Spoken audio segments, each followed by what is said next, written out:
taking out the speculation, that there's a bubble of speculative in oil and food, because you can buy contracts and commodities with 5% only. You need to increase the margin for that to avoid the speculation, mainly in oil and food.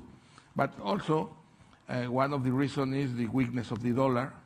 There are a big deficit, the weakness of the dollar. And I think the solution, they are doing, I think, a good job, but it will be more problems in the future. A good job because they have a low interest rate, negative interest rate, that in the past helped to revalue assets. Lower interest rates, revalue assets. The worst thing that they can do is to increase the interest rate like in 81. You remember in 81 it went to 21, the prime rate was 21%, that was crazy. I think with a low and negative interest rate for a while, making stronger the dollar and looking that oil and food and other commodities fall down more to avoid a recession with inflation, and especially for social issues, and the interest rate down and the spread of the banks. The problem is a crisis of the financial system. And the way that they can go out is with a spread between what is the active and the passive. No, they can have 5%, 4% spread of 6%. It's a lot of money. If you are paying 1.5% or 2%, and you are collecting 6 or 8 or 10 or 12, you can correct that in 2 years. The reason I'm asking about the financial crisis is because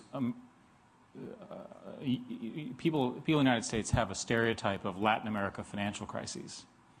And now it seems like we're having a financial crisis. I wonder what the Latin Americans think about our financial crisis, right? Well, yeah. I told you before that you solve your problems with the savers. That's with low interest rates, with negative interest rates. And the Monetary Fund and other institutions press Latin America to be paid by the consumers. That's right. And that's great crisis, no? Consumption get down 15%, like Argentina a few years ago, Mexico in 95. And here is pay, and I think it's a better social issue to be paid by savers than by consumers. So your view, and you operate in all of Latin American countries, is that the growth rate will continue. The what? You believe that the growth rate in Latin America will continue? Oh, I think we will have problems worldwide. Well, but as you know, 20 years ago, we had bad leadership in Latin America, a number of dictators, a number of very, very bad acts by states. And the surprise in the last 10 years has been the robustness of Latin American economies, and in fact, their ability to pay back the loans that they got, which they fought so hard for 10 years earlier. Ultimately, does Latin America get to be as strong as the United States? Is that possible, given the resources and the population? The growth rates are higher? I think that if the Western world, US and Europe has troubles, crisis like we have, like we are looking around, it will be a problem for worldwide. You cannot be an island in this world problem. Maybe China. China has a strong position to move and grow less. They will not grow 12% more for a few years, but they can grow 6, 8%, I don't know what, because they can turn back and look for the internal market. Until now, they grow with your market and with the Europe and with the world market, no? And then now they can turn and accelerate the process of integrating more faster the part of his population. But when you have a recession like this, everyone will decrease the growing. The important thing is that it's not costly for socially like other crises in the past. We have this experience, and I think there are tools to avoid to have this costly situation.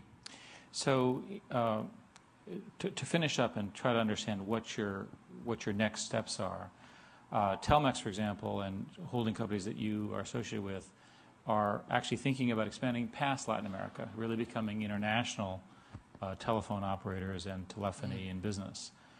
Do you see Telmex as really a global company going forward? Well,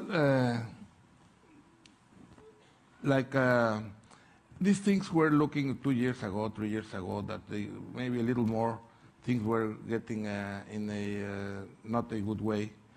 And we believe a healthy companies. What we do is to try to have a healthy position. And the view of the group that actually we have solved some companies in the last 2 years or 3 years because we were looking that something were going to happen like it is happening now. And what we have is a healthy position. We know there are a crisis. It will be a difficult, a tough crisis. Nobody knows how deep, how important, how long. But our position is to be financially healthy, very healthy. And we still are buying bags. We have a politics of dividends conservative to have a stronger position. And we will view. We don't know. We don't know what will happen, but what is clear is that we are looking to have a healthy financial position and to follow investing. And one of the things we do in the group, we have a philosophy of some points, is to maintain a austerity in good times to avoid layouts in bad times. So the other thing that you're doing is you're using your personal wealth for good, for investments. You recently invested, for example, in the New York Times in a minority position. You have many things that you're doing personally. Can you talk a little bit about, for example, your philanthropic interests, and where do you think your personal impact will be felt? I read, for example, that you've committed up to $7 billion of philanthropic work and good works and investments in the world, which is an extraordinary commitment. We're focusing in Latin America, Mexico and Latin America. We have some experience already doing some jobs like Mexico downtown, that I was in charge of that, coordinate the efforts, and it works very well. And I think the combination of non-profit organizations like the foundations and profit business can work together in some areas. Sometimes it's only the non-profit, let's say for health and education. It mainly is non-profit, but also you can develop profit companies to support the activity and move in the same direction. Let's say if you are talking about infrastructure, you need someone that say, I will invest on that. No? Let's say Central America has 70% of his energy in thermoelectric, but when they have a lot of water, but they don't go hydroelectric because they don't have the investment and the money to make the investment.